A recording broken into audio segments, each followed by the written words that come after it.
మధ్యకాలంలో మీరు చూస్తున్నారు పోలీసులకు నాకు మధ్యన వాగ్వాదాలు, ఘర్షణలు. వెన్నుపోటు దినం రోజున ఘర్షణ. నిన్న జగన్మోహన్ రెడ్డి గారు సత్తెనపల్లి పర్యటన సందర్భంగా కూడా పోలీసులతో వాగ్వాదం జరుగుతూ ఉంది. కొన్ని ఛానల్స్, ముఖ్యంగా వైఎస్ఆర్ కాంగ్రెస్ పార్టీకి వ్యతిరేకంగా ఉండేటటువంటి ఎల్లో ఛానల్స్ ఒక విధంగాను, మాకు అనుకూలంగా ఉండేటటువంటి ఛానల్స్ మరొక విధంగాను థంబ్నెయిల్స్ పెట్టి ప్రచారం చేస్తున్నాయి. దీని గురించి కొన్ని విషయాలు రాష్ట్ర ప్రజలతో పంచుకోవాలనే ఉద్దేశంతోనే మీ ముందుకు వచ్చాను. నాకు వ్యతిరేకంగా ఉన్న TV5, ABN, లేకపోతే ఈనాడు నేనేదో దౌర్జన్యం చేస్తున్నానని, రౌడీగా బిహేవ్ చేస్తున్నానని, దానితో పాటుగా నన్ను పోలీసులు చితకబాదారని, నన్ను నెట్టేశారని ఇలాంటి వార్తలు వేసి వారు సునకానందాన్ని అనుభవించలేమని నాకేం అభ్యంతరం లేదు. అయితే అనుకూలంగా ఉండేటటువంటి ఛానల్స్ ఏమో రాంబాబు గారు తిరగబడ్డారు, న్యాయం కోసం పోరాడారు, దమ్ముంటే మమ్మల్ని ఆపండి అంటూ మాట్లాడారు అనేటువంటి థంబ్నెయిల్స్ పెట్టి వారు ప్రచారం చేస్తున్నారు. అసలు వాస్తవం ఏమిటి? నేను 70 సంవత్సరాలు సమీపిస్తున్నప్పుడు అంత ఆవేశంగా పోలీసుల మీదకి వెళ్ళవలసిన అవసరం ఏమొచ్చింది అనే విషయాన్ని నేను ప్రజలకు చెప్పవలసినటువంటి బాధ్యత ఉన్నదని నేను భావిస్తున్నాను. ముఖ్యంగా నేను చెప్పదలుచుకున్నది ఏంటంటే, నా ఆవేశం పోలీసుల మీద కాదు, ఈ ప్రభుత్వం మీద అని. ప్రభుత్వం అంటే పోలీసులే ముందు కనపడుతున్నారు. ప్రభుత్వం అంటే ఏమీ లేదు. ఇవాళ పోలీసు అధికారులే కనిపిస్తున్నారు. నిన్న కానీ అంతకుముందు సంఘటన కానీ ఒక్కసారి పరిశీలిస్తే మమ్మల్ని అడ్డుకోవడంతో నేను ఆవేశాన్ని ప్రదర్శించవలసిన అనివార్యమైన పరిస్థితి అక్కడ ఏర్పడింది. నిన్నైతే జగన్మోహన్ రెడ్డి గారి పర్యటనకు మేము వెళుతున్నప్పుడు అడ్డగించేటటువంటి ప్రయత్నం చేశారు అందరినీ కూడా. సరే, మాకు నోటీసులు ఇచ్చారు, వెళ్ళడానికి వీల్లేదన్నారు. ఆగిందా? మీరు నోటీసులు ఇచ్చారు, 3 కార్లు 100 మంది మాత్రమే వెళ్ళాలి అని మీరు ప్రచారం చేశారు, నోటీసులు ఇచ్చారు, భయపెట్టాలని ప్రయత్నం చేశారు. ఆగిందా? ఇక్కడ మీరు తీసుకున్న నిర్ణయాలు తప్పు, ప్రభుత్వం తీసుకున్నటువంటి నిర్ణయం తప్పు. జగన్మోహన్ రెడ్డి గారు ఒక కార్యక్రమానికి వెళుతున్నప్పుడు, ఆయన మాజీ ముఖ్యమంత్రి స్వర్గీయ రాజశేఖర రెడ్డి గారి కుమారుడు, అత్యంత ప్రజాదరణ కలిగినటువంటి వ్యక్తి. ఆయన పరామర్శకు వెళుతున్నప్పుడు మీకు పర్మిషన్ కావాలని అనడం ఒకటి, రెండవది ఆయన అడ్డగించే ప్రయత్నం చేయటం ఒకటి. ఇది చాలా దుర్మార్గమైనటువంటి అంశం ప్రజాస్వామ్యంలో. కాబట్టి ఆవేశం వస్తుంది. మీరు చేస్తున్నటువంటి పనులన్నీ కూడా తప్పే. మీరు పోలీసు యంత్రాంగాన్ని ఉపయోగించి మమ్మల్ని అణచాలని అనుకుంటున్నారు. దీనిలో ఏమైనా సందేహం ఉందా? రాష్ట్ర ప్రజలు ఆలోచించమని మనం చేస్తున్నాం. గుండ్లపాడు అనే విలేజ్లో 2 తెలుగుదేశం వర్కర్లు చనిపోతే వాళ్ళు చంపుకుంటే పిన్నెల రామకృష్ణారెడ్డి గారిని, వారి తమ్ముడిని మీరు కేసులో పెట్టి వికృతానందాన్ని అనుభవిస్తున్నారే పోలీసులు. ఇది ధర్మమేనా? అంతేకాదు, చీటికి మాటికి కేసులు పెట్టేస్తున్నారు, చీటికి మాటికి లోపల వేసేస్తున్నారు, బెయిల్ రాకుండా అడ్డుకుంటున్నారు. అంటే ఏమిటి? పోలీసు యంత్రాంగాన్నంతా ఉపయోగించి వైఎస్ఆర్ కాంగ్రెస్ పార్టీని అణచాలని అనుకుంటున్నారు. అది సాధ్యం కాదు అనేది ప్రజాస్వామ్యంలో చరిత్ర చెబుతున్నది. ప్రతి దానికి పోలీసును లాఠీని ఉపయోగించాలి, కేసులు ఉపయోగించాలని మీరు చేసే ప్రయత్నానికి వ్యతిరేకంగానే మాకు ఆవేశం వస్తుందని మనవి చేస్తున్నాను.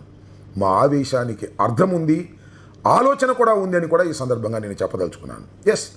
నిన్న జగన్మోహన్ రెడ్డి గారు పర్యటనకు వెళ్తున్నప్పుడు వారితో పాటు మేము కలిసి వెళ్తున్నాం కదా, బ్యారికేడ్ పెట్టి ఆపేస్తారండి మమ్మల్ని? ఆపేస్తే మేము ఊరుకోవాలా? 5 కేసులు పెట్టారు. ఇవాళ కూడా కేసు పెట్టారు. సత్తెనపల్లి పోలీస్ స్టేషన్లో నా మీద కేసు పెట్టారు. కేసులు ఎదుర్కోవడానికి మేము సిద్ధంగా ఉన్నాము. అయితే అప్రజాస్వామికంగా పోలీసు యంత్రాంగాన్ని ఉపయోగించి మమ్మల్ని నిరోధించాలనేటువంటి ప్రయత్నం మీరు చేస్తున్నారు. దీన్ని ప్రతిఘటిస్తాం. దానిలో ఏ విధమైన సందేహము లేదు. దీనిలో ఏమి జరిగినా మేము సిద్ధంగానే ఉన్నాం. మీరు కేసులు పెడతారా, లోపల పెడతారా, లేకపోతే మరొక విధంగా మమ్మల్ని హింసిస్తారా, ఏమి చేసినా కూడా మేము సిద్ధంగా ఉన్నామనేటువంటి విషయాన్ని చాలా స్పష్టంగా నేను చెప్పదలుచుకున్నాను. అంతేకాదు, కార్యకర్తలు ఎవరూ భయపడవలసిన అవసరం లేదని కూడా ఈ సందర్భంగా నేను చెప్తున్నాను.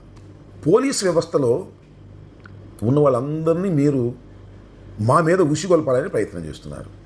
కానీ ఒక్కసారి పరిశీలిస్తే, రాష్ట్ర ప్రజానీకం పరిశీలిస్తే, పోలీస్ వ్యవస్థలో చాలా సిన్సియర్ అధికారులు ఉన్నారు. వాళ్ళు ఇలాంటి అంశాలను అంగీకరించడం లేదు. కానీ కొంతమంది చంద్రబాబు నాయుడు గారు తాబేదారులనండి, లోకేష్ గారు రోజు మాట్లాడేటటువంటి వ్యక్తులు కానివ్వండి, ఐపీఎస్లో ఉన్నవాళ్ళు కక్షగట్టి దీన్ని అణచాలని, జగన్మోహన్ రెడ్డి గారి మీద కక్ష తీర్చుకోవాలని ప్రయత్నం చేస్తున్నారు. వారు మాకు తెలియదని మీరు అనుకుంటున్నారా? ఖచ్చితంగా వాళ్ళని మేము ఐడెంటిఫై చేస్తామని కూడా మనవి చేస్తున్నాం. ఎందుకంటే మీరు లా అండ్ ఆర్డర్ కాపాడవలసినటువంటి మీరు ఒక రాజకీయ పార్టీని అణచటం కోసం ఎన్నెన్నో కేసులు పెట్టి జైళ్ళకి పంపించి సాధిస్తామని అనుకుంటున్నారే, ఏమీ సాధించలేరని నిరూపించడానికి మేము సిద్ధంగా ఉన్నాం. ఇంకా 4 సంవత్సరాలు ఉంది, 1 సంవత్సరం అయిపోయింది. ప్రజా వ్యతిరేకత పెళ్ళుబుకుతా ఉన్నటువంటి సందర్భం అని కూడా మనవి చేస్తున్నాం. ఏంటంటే చిన్న చిన్న కేసులు పెట్టేసి చాలామందిని బెదిరించాలనేటువంటి ప్రయత్నం మీరు చేస్తున్నారు. ఇవాళ ఆంధ్రజ్యోతిలో ఫ్రంట్ పేజీలు వేశారు. 2029లో మా పార్టీ అధికారంలోకి రాగానే గంగమ్మ తల్లి జాతరలో వేట తలలను నరికినట్టు రప రప రప నరుగుతా ఒక్కొక్కని అని ఒక యువకుడు ఇలా నిన్న జగన్మోహన్ రెడ్డి గారి పర్యటన సందర్భంగా ఒక ఫ్లెక్సీ లాంటిది పట్టుకొని కనిపించాడు. ఇది కరెక్ట్ అని నేను అనడంలా, ఇది చాలా తప్పు. ఇలా ఈ యువకుడు రెచ్చగొట్టడం అనేది 100కి 100 పాళ్ళు తప్పు. అతని పేరు ఏంటంటే రవితేజ, 88 తాళ్ళూరు. ఈరోజు ఉదయమే 2 గంటలకు పట్టుకెళ్లారు, నకరికల్ పోలీస్ స్టేషన్లో పెట్టారు. వితిన్ 24 అవర్స్లో అతన్ని కోర్టులో ప్రొడ్యూస్ చేయకపోతే దాని మీద మేము యాక్షన్ తీసుకుంటాం చట్టపరంగా. అయితే ఇక్కడ నేను చెప్పదలుచుకున్నది ఏంటంటే, ఇతన్ని నేను సపోర్ట్ చేయటం కాదు, కానీ ఇతను ఆవేశంగా ఇలా పట్టుకోవడానికి గల కారణం ఏమిటి రాష్ట్ర ప్రభుత్వం ఆలోచించుకోవాలి. ఇది ఒక పుష్పాల డైలాగు.